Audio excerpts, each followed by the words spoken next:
ओम शांति। 4 फरवरी 2021 की बाप दादा की साकार मुरली। मुरली के सार में बाबा ने कहा, मीठे बच्चे, यह कयामत का समय है। रावण ने सबको कब्र दाखिल कर दिया है। बाप आए हैं अमृत वर्षा कर साथ ले जाने। प्रश्न है आज बाबा का, शिव बाबा को भोला भंडारी भी कहा जाता है क्यों? उत्तर में, क्योंकि शिव भोलानाथ जब आते हैं तो गणिकाओं, अहिल्याओं, कुब्जाओं का भी कल्याण कर उन्हें विश्व का मालिक बना देते हैं। आते भी देखो पतित दुनिया और पतित शरीर में हैं, तो भोला हुआ ना। भोले बाप का डायरेक्शन है, मीठे बच्चे अब अमृत पियो, विकारों रूपी विष को छोड़ दो। गीत है आज का, दूर देश का रहने वाला। अब मुरली विस्तार से। ओम शांति। रूहानी बच्चों ने गीत सुना, अर्थात रूहों ने इस शरीर के कान कर्मेंद्रियों द्वारा गीत सुना। दूर देश के मुसाफिर आते हैं, फिर भी मुसाफिर होना। जो भी मनुष्य आत्माएं हैं वह सब मुसाफिर हैं। आत्माओं का कोई भी घर नहीं है। आत्मा है निराकार। निराकारी दुनिया में रहने वाली निराकारी आत्माएं हैं। उसको कहा जाता है निराकारी आत्माओं का घर। देश व लोक, इनको जीव आत्माओं का देश कहा जाता है। वह है आत्माओं का देश। फिर आत्माएं यहाँ आकर शरीर में जब प्रवेश करती हैं तो निराकार से साकार बन जाती हैं। ऐसे नहीं कि आत्मा का कोई रूप नहीं है। रूप भी जरूर है, नाम भी है। इतनी छोटी आत्मा कितना पार्ट बजाती है। इस शरीर द्वारा हर एक आत्मा में पार्ट बजाने का कितना रिकॉर्ड भरा हुआ है।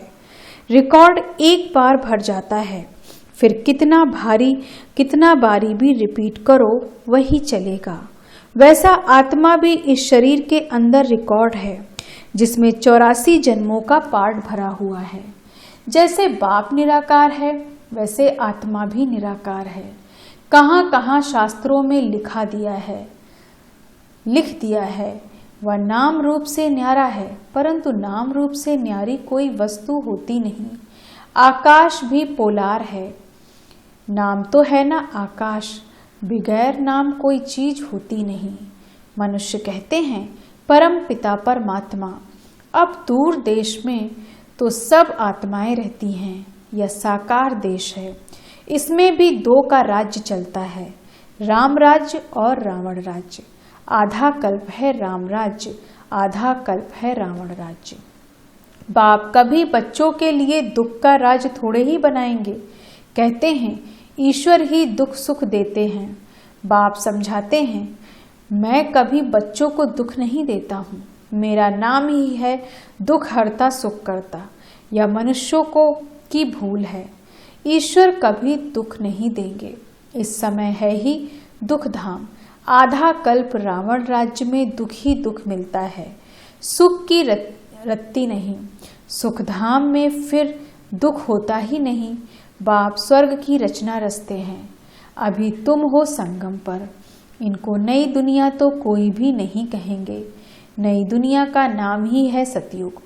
वही फिर पुरानी होती है तो उनको कलयुग कहा जाता है। नई चीज अच्छी और पुरानी चीज खराब दिखाई देती है तो पुरानी चीज को खल्लास किया जाता है। मनुष्य विष को ही सुख समझते हैं। गाया भी जाता है, अमृत छोड़ विष काहे को खाए। फिर कहते तेरे भाने सर्व का भला। आप तो आकर करेंगे, उससे भला ही होगा। नहीं तो रावण राज्य में मनुष्य बुरा काम ही करेंगे। यह तो अब बच्चों को पता पड़ा है कि गुरु नानक को 500 वर्ष हुए, फिर कब आएंगे। तो कहेंगे उनकी आत्मा तो ज्योति जो समा गई। आएंगे फिर कैसे? तुम कहेंगे आज से 4500 वर्ष बाद फिर गुरु नानक आएंगे। तुम्हारी बुद्धि में सारे वर्ल्ड की हिस्ट्री ज्योग्राफी चक्र लगाती रहती है। इस समय सब तमो प्रधान है। इनको कयामत का समय कहा जाता है। सभी मनुष्य जैसे कि मरे पड़े हैं। सबकी ज्योति उझाई हुई है। बाप आते हैं सबको जगाने। बच्चे तो कामचिता पर बैठ भस्म हो गए हैं। उन्हों को अमृत वर्षा से जगाए साथ ले जाएंगे। माया रावण ने कामचिता पर बिठाए कब्र दाखिल कर दिया है। सभी सो गए हैं। अब बाप ज्ञान अमृत पिलाते हैं। अब ज्ञान अमृत कहाँ और यह पानी कहाँ। सिख लोगों को बड़ा दिन होता है तो बड़े धूमधाम से तालाब को साफ करते हैं, मिट्टी निकालते हैं। इसलिए नाम ही रखा है अमृतसर, अमृत का तालाब। गुरु नानक ने भी बाप की महिमा की है। खुद कहते एक ओंकार सतनाम, वह सदैव सच बोलने वाला है। सत्यनारायण की कथा है ना। मनुष्य भक्ति मार्ग में कितनी कथाएं सुनते आए हैं। अमर कथा, तीजरी की कथा। कहते हैं शंकर ने पार्वती को कथा सुनाई। वह तो सूक्ष्म वतन में रहने वाले, वहां फिर कथा कौन सी सुनाई। यह सब बातें बाप बैठ समझाते हैं कि वास्तव में तुमको अमर कथा सुनाए, अमर लोक में ले जाने, और मैं आया हूँ। मृत्युलोक में अमरलोक में ले जाता हूँ। बाकी सूक्ष्म वतन में पार्वती ने क्या दोष किया जो उनको अमर कथा सुनाएंगे। शास्त्रों में तो अनेक कथाएं लिख दी हैं। सत्यनारायण की सच्ची कथा तो है नहीं। तुमने कितनी सत्यनारायण की कथाएं सुनी होंगी। फिर सत्यनारायण कोई बनते हैं क्या, और ही गिरते जाते हैं। अभी तुम समझते हो हम नर से नारायण, नारी से लक्ष्मी बनते हैं। या है अमर लोक में जाने के लिए सच्ची सत्यनारायण की कथा, तीजरी की कथा। तुम आत्माओं को ज्ञान का तीसरा नेत्र मिला है। तुमको आकर पुजारी से पूज्य बनाता हूँ। या है पतित दुनिया। सतयुग में पूज्य पावन मनुष्य, इस समय है पुजारी पतित मनुष्य। साधु संत गाते रहते हैं पतित पावन सीताराम, या अक्षर है राइट। सब सीताएं ब्राइड्स हैं। कहते हैं हे राम आकर हमको पावन बनाओ। सब भक्तियां पुकारती हैं, आत्मा पुकारती है हे राम। गांधी जी भी गीता सुनाकर पूरी करते थे तो कहते थे हे पतित पावन सीताराम। अभी तुम जानते हो गीता कोई कृष्ण ने नहीं सुनाई है। बाबा कहते हैं ओपिनियन लेते रहो कि ईश्वर सर्वव्यापी नहीं है। गीता का भगवान शिव है, ना कि कृष्ण। पहले तो पूछो गीता का भगवान किसको कहा जाता है। भगवान निराकार को कहेंगे व साकार को। कृष्ण तो है साकार, शिव है निराकार। वह सिर्फ स्तन का लोन लेते हैं, बाकी माता के गर्भ में जन्म नहीं लेते। शिव को शरीर है नहीं। यहाँ इस मनुष्य लोक में स्थूल शरीर है। बाप आकर सच्ची सत्यनारायण की कथा सुनाते हैं। बाप की महिमा है पतित पावन, सर्व का सद्गति दाता, सर्व का लिबरेटर, दुख हरता सुख करता। अच्छा सुख कहाँ होता है, यहाँ नहीं हो सकता। सुख मिलेगा दूसरे जन्म में, जब पुरानी दुनिया खत्म हो और स्वर्ग की स्थापना हो जाएगी। अच्छा लिबरेट किससे करते हैं, रावण के दुख से। या तो दुखधाम है ना। अच्छा फिर गाइड भी बनते हैं। यह शरीर तो यहाँ खत्म हो जाते हैं, बाकी आत्माओं को ले जाते हैं। पहले साजन फिर सजनी जाती है। सबको दुख से छुड़ाए पवित्र बनाए घर ले जाते हैं।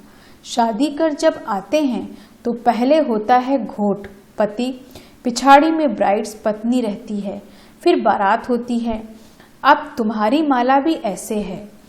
ऊपर में शिव बाबा फूल, उसे नमस्कार करेंगे। फिर युगल दाना ब्रह्मा सरस्वती, फिर हो तुम जो बाबा के मददगार बनते हो। फूल शिव बाबा को याद से ही सूर्यवंशी विष्णु की माला बनी हो। ब्रह्मा विष्णु सो लक्ष्मी नारायण बनते हैं, लक्ष्मी नारायण सो ब्रह्मा सरस्वती बनते हैं। इन्होंने मेहनत की है तब पूजे जाते हैं। कोई को पता नहीं माला क्या चीज है। ऐसे ही माला फिरते रहते हैं। 16,108 की भी माला होती है, बड़े बड़े मंदिरों में रखी जाती है। फिर कोई कहाँ से खींचेंगे। बाबा बॉम्बे में लक्ष्मी नारायण के मंदिर में जाते थे, माला जाकर फेरते थे, राम राम जपते थे, क्योंकि फूल एक ही बाप है ना, फूल को ही राम राम कहते हैं। फिर सारी माला पर माथा टेकते हैं। ज्ञान कुछ भी नहीं, पादरी भी हाथ में माला फेरते रहते हैं।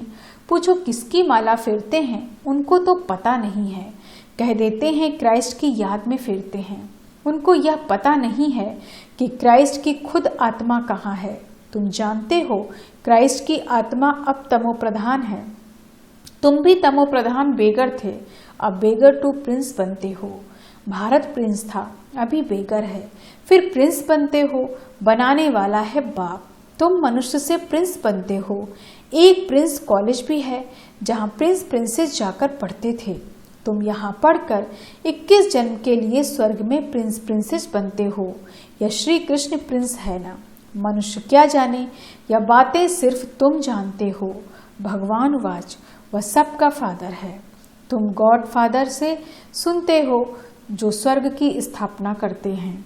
उसे कहा ही जाता है सचखंड, या है झूठखंड। सचखंड तो बाप स्थापन करेंगे, झूठखंड रावण स्थापन करते हैं। रावण का रूप बनाते हैं, अर्थ कुछ नहीं समझते हैं। किसको भी पता नहीं कि आखिरीन भी रावण है कौन, जिसको मारते हैं फिर जिंदा हो जाता है। वास्तव में 5 विकार स्त्री के, 5 विकार पुरुष के, इनको कहा जाता है रावण। उनको मारते हैं, रावण को मारकर फिर सोना लूटते हैं। तुम बच्चे जानते हो, यह है कांटों का जंगल। बॉम्बे में बबूलनाथ का भी मंदिर है। बाप आकर कांटों को फूल बनाते हैं। सब एक दो को कांटा लगाते हैं, अर्थात काम कटारी चलाते रहते हैं, क्योंकि इनको कांटों का जंगल कहा जाता है। सतयुग को गार्डन ऑफ अल्लाह कहा जाता है। वही फ्लावर्स कांटे बनते हैं, फिर कांटों से फूल बनते हैं। अभी तुम 5 विकारों पर जीत पाते हो। इस रावण राज्य का विनाश तो होना ही है। आखिरीन बड़ी लड़ाई भी होगी, सच्चा सच्चा दशहरा भी होना है। रावण राज्य भी खलास हो जाएगा, फिर तुम लंका लूटेंगे, तुमको सोने के महल मिल जाएंगे। अभी तुम रावण पर जीत प्राप्त कर स्वर्ग के मालिक बनते हो। बाबा सारे विश्व का राज्य भाग्य देते हैं, इसलिए इनको शिव भोला भंडारी कहते हैं। गणिकाएं, अहिल्याएं, कुब्जाएं, सबको बाप विश्व का मालिक बनाते हैं। कितना भोला है, आते भी हैं पतित दुनिया पतित शरीर में। बाकी जो स्वर्ग के लायक नहीं है, वह विष पीना छोड़ते ही नहीं। बाप कहते हैं, बच्चे अभी या अंतिम जन्म पावन बनो। यह विकार तुमको आदि मध्य अंत दुखी बनाते हैं। क्या तुम इस एक जन्म के लिए विष पीना नहीं छोड़ सकते हो? मैं तुमको अमृत पिलाकर अमर बनाता हूँ, फिर भी तुम पवित्र नहीं बनते हो। विष बिगैर, सिगरेट शराब बिगैर रह नहीं सकते हो। मैं बेहद का बाप तुमको कहता हूँ, बच्चे इस एक जन्म के लिए पावन बनो तो तुमको स्वर्ग का मालिक बनाऊंगा। पुरानी दुनिया का विनाश और नई दुनिया की स्थापना करना यह बाप का ही काम है। बाप आया हुआ है सारी दुनिया को दुख से लिबरेट कर सुखधाम शांति धाम में ले जाने। अभी सब धर्म विनाश हो जाएंगे। एक आदि सनातन देवी देवता धर्म की फिर से स्थापना होती है। ग्रंथ में भी परमपिता परमात्मा को अकाल मूर्त कहते हैं। बाप है महाकाल, कालों का काल। वह काल तो एक दो को ले जाएंगे, मैं तो अभी आत्माओं को ले जाऊंगा, इसलिए महाकाल कहते हैं। बाप आकर तुम बच्चों को कितना समझदार बनाते हैं। अच्छा, मीठे मीठे सिकी लदे बच्चों प्रति माता पिता बाप दादा का याद प्यार और गुड मॉर्निंग। रूहानी बाप की रूहानी बच्चों को नमस्ते। हम रूहानी बच्चों की रूहानी बाप दादा को गुड मॉर्निंग, नमस्ते नमस्ते नमस्ते। धारणा के लिए मुख्य सार। पहली पॉइंट, इस अंतिम जन्म में विष को त्याग कर अमृत पीना और पिलाना है, पावन बनना है, कांटों को फूल बनाने की सेवा करनी है। दूसरी पॉइंट, विष्णु के गले की माला का दाना बनने के लिए बाप की याद में रहना है। पूरा पूरा मददगार बन बाप समान दुख हरता बनना है। वरदान है आज बाबा का, ड्रामा की ढाल को सामने रख खुशी की खुराक खाने वाले सदा शक्तिशाली भव।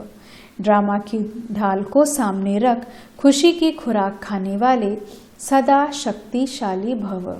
विस्तार से, खुशी रूपी भोजन आत्मा को शक्तिशाली बना देता है। कहते भी हैं खुशी जैसी खुराक नहीं। इसके लिए ड्रामा की ढाल को अच्छी तरह से कार्य में लगाओ।